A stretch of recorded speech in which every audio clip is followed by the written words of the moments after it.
وہ یوسی ناظمین اور نائب ناظمین جن کا مینڈیٹ چوری ہو گیا تھا، پی ٹی آئی نے ان کو بھی پرسو کرنے سے انکار کر دیا، کیونکہ ایک غیر سیاسی قوت تھی جس کو اسٹیبلشمنٹ نے اور اسی طرح نام لے فیض حمید اور پاشا اور ظہیر الاسلام جیسے کرداروں نے اکٹھا کیا ہوا تھا، جو ان کے سارے سیاسی کام کرتے تھے، ان کے تمام پیمپر بدلتے تھے، ان کے لیے پولیٹیکل ویلنگ ڈیلنگ کرتے تھے۔ پچھلے الیکشن کے اندر جو 14 سیٹیں ان کو دلوائی گئیں، جس میں سے 10 جو تھیں وہ الیکشن میں جیتی ہوئی سیٹیں تھیں اور 4 جو تھیں وہ ریزرو سیٹیں تھیں، تو 10 سیٹیں جو چھین کے ان کو دی گئیں، کہا یہ گیا وہاں پہ ان کے سیاسی مخالفین کی طرف سے کہ ان 10 سیٹوں میں سے ان کی صرف 2 سیٹیں تھیں، باقی 8 ان کو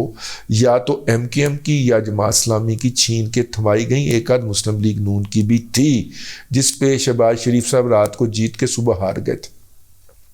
یہ سارا جو فیض حمید اور اس طرح کے کرداروں کا جو سحر ٹوٹا، وہ جو پرانے زمانے میں بتاتے نہیں تھے کہ ایک شہزادہ آتا ہے اور وہ شہزادی کو ہاتھ لگاتا ہے تو اس کے اوپر جو پورا جادو ہوا ہوتا ہے، اس گاؤں کے اوپر وہ جادو ختم ہو جاتا ہے، تو کوئی ایسا ہی شہزادہ آیا ہے جی، کوئی حافظ نام کا شہزادہ آیا ہے، تو وہ جیسے ہی وہ سحر ٹوٹا، وہ جادو ٹوٹا، تو عمران احمد خان نیازی صاحب کی سیاست بھی ٹوٹ گئی۔ جیسے ہی وہ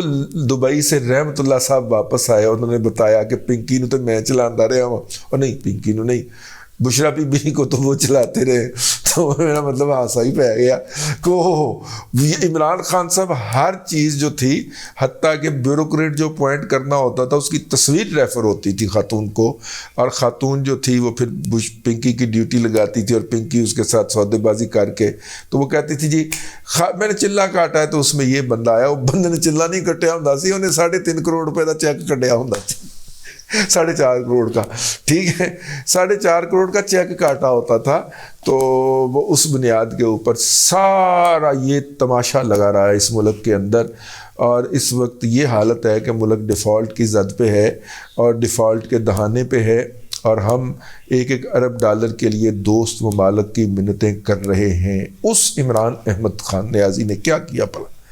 انہیں کیا استعفے منظور کرو، پی ڈی ایم نے کہا کہ جی ہم 35 استعفے مزید منظور کرتے ہیں، یعنی جو 110 یا 111 باقی رہ گئے تھے، ان میں سے 35 استعفے مزید منظور کیے گئے۔ اب پی ٹی آئی کا یہ کہنا ہے کہ جی باقی 70 رہ گئے، باقی تو 70 نہیں ہونے چاہیے تھے، ہو سکتا ہے ان کی گنتی ہے جی، ہم کیا کہہ سکتے ہیں ان کو، انہوں نے جناب 35 استعفے مزید منظور کیے ہیں، اور یوں پی ٹی آئی کا خیال ہے کہ ان کی قومی اسمبلی کے اندر جو نمائندگی ہے وہ رہ گئی ہے 70 کی۔ پچھلے دنوں پی ڈی ایم کے ایک اہم رکن پیپلز پارٹی کے ایک بندے سے بات ہو رہی تھی، تو انہوں نے کہا کہ میں نے تو اپنی قیادت کو سجیسٹ کیا ہے کہ ان کے استعفے منظور کریں اور ان کے مقابلے میں الیکشن نہ لڑیں، اور انہیں خود ہی الیکشن لڑ کے دوبارہ منتخب ہونے دیں، اور جیسے یہ منتخب ہو کے آئیں، اور پہلی تو صورت یہ ہے کہ یہ حلف ہی نہیں اٹھائیں گے، اور اگر یہ حلف اٹھائیں تو پھر ان کو کسی طریقے سے ڈسکوالیفائی کر کے ان کو پھر الیکشن لڑوائیں۔ تو خیر یہ پی ڈی ایم کی مشترکہ ہے، یہی وجہ ہے کہ جیسے ہی ان استعفوں کی منظوری کا اعلان ہوا ہے، ساتھ میں ہی مولانا فضل الرحمان صاحب مجزی اللہ علیہ تعالیٰ العمرہ، انہوں نے اعلان کیا جی پی ڈی ایم ان سیٹوں کے اوپر الیکشن نہیں لڑے گی، یعنی کہ عمران خان صاحب اب میرا مطلب ہے وہ می ٹو می کیٹیگری کے اندر چلے گئے ہیں، اور جن احباب کو یہ می ٹو می کیٹیگری والا سمجھ آتا ہے، یار میرا مطلب ہے کہ اب رمل کے بعد تو می ٹو می کیٹیگری ہی بچ جاتی ہے، تو می ٹو می کیٹیگری میں ہے اب بقول ہمارے دوست سجاد انور منصوری کے، اب عمران خان خود سے مقابلہ کریں گے، خود الیکشن لڑیں گے، کیونکہ پچھلے ضمنی الیکشن کے اندر تو وہ تمام سیٹوں پہ خود لڑے تھے، اب زیادہ مطلب کہ ہونا چاہیے کہ وہ 35 سیٹوں پہ خود الیکشن لڑنے کا اعلان کر دیں اور 35 سیٹوں کے اوپر الیکشن لڑیں۔ ٹھیک ہے. اور وہ جب 35 سیٹوں کے اوپر الیکشن لڑیں گے تو اسمبلی تو انہوں نے جانا کوئی نہیں ہے, تو جب وہ اسمبلی میں نہیں جائیں گے تو 35 سیٹیں اور کم ہو جائیں گی, اوپر سے جنرل الیکشن آ پڑے گا.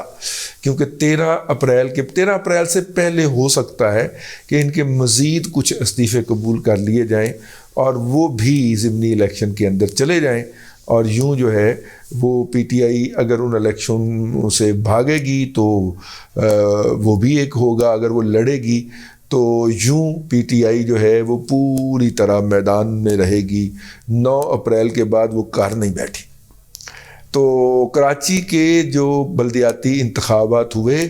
کراچی کے بلدیاتی انتخابات کے بعد پی ڈی ایم نے یہ پھر دھوبی پٹڑا مارا ہے. لمحہ موجود میں اس وقت کراچی کی نمائندگی موجود نہیں ہے قومی اسمبلی کے اندر,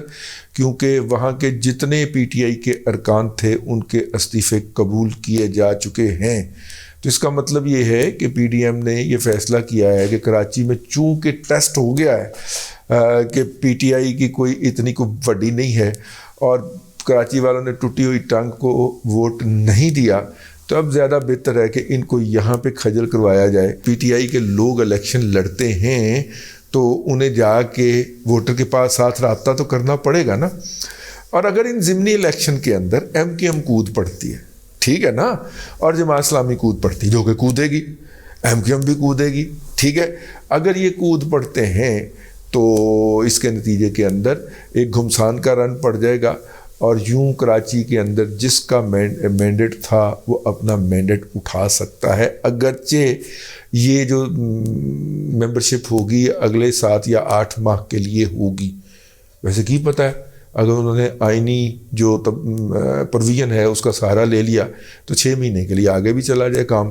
تو بہرحال پیپلز پارٹی جنرل الیکشن چاہتی تھی قومی اسمبلی کے پی کے اور سندھ کے اندر سے اس کو اہم سیٹوں کے اوپر جنرل الیکشن عطا کر دیے گئے ہیں. اب دیکھتے ہیں کہ وہ یہاں سے کیسے ادھر ادھر ہوتی ہے. لیکن جیسے ہی ان استعفوں کی منظوری کا اعلان ہوا تو فوری طور پر فواد چودھری نے کہا کہ نہیں پبلک اکاؤنٹ کمیٹی تو ہمارا حق ہے نا.